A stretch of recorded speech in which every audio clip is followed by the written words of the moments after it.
గౌరవనీయులైన ప్రధాన ప్రిన్సిపల్ గారికి మరియు అధ్యాపకులకు నమస్కారాలు. మరి నా తోటి విద్యార్థులకు శుభాభినందనలు.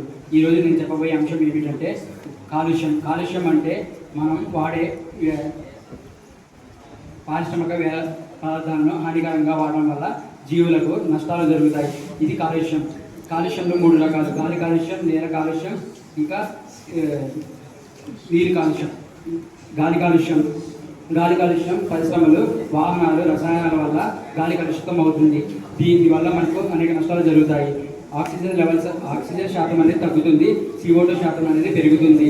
దీనివల్ల మనం వీటికి వాడాల్సిన పరిష్కారాలు ఏమిటంటే చెట్లను ఎక్కువగా నాటాలి, విద్యుత్ వాహనాలను నడపాలి. మళ్ళీ నీరు కలుషితం రసాయనాలు వాడడం వల్ల మళ్ళీ అనేక పదార్థాలను నీళ్ళలో కలపడం వల్ల నీరు కలుషితం అవుతుంది. వీటి వల్ల మనకు మరి జలచరాలకు అనేక నష్టాలు జరుగుతాయి.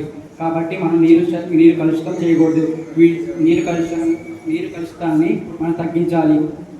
వీటికి మనం నీటి శుద్ధిని పెంచాలి మరియు పారిశ్రామికమైన పదార్థాలను నీటిలో వేయకూడదు. నేల కలుషితం రసాయన ఎరువులు మరియు అనేక పదార్థాలను నీళ్ళలో కలపకూడదు. దానివల్ల నేల కలుషితం అవుతుంది. పరిష్కారాలు ఏం చేయాలంటే నేలలో ప్లాస్టిక్ పదార్థాలను కలపకూడదు. ఇంకా నేలను సారవంతంగా ఉంచాలి. నేల సారవంతం తగ్గుతుంది, దాన్ని కూడా మనం మెరుగుపరచాలి. ప్లాస్టిక్ పదార్థాలను నేలలో కలపకూడదు.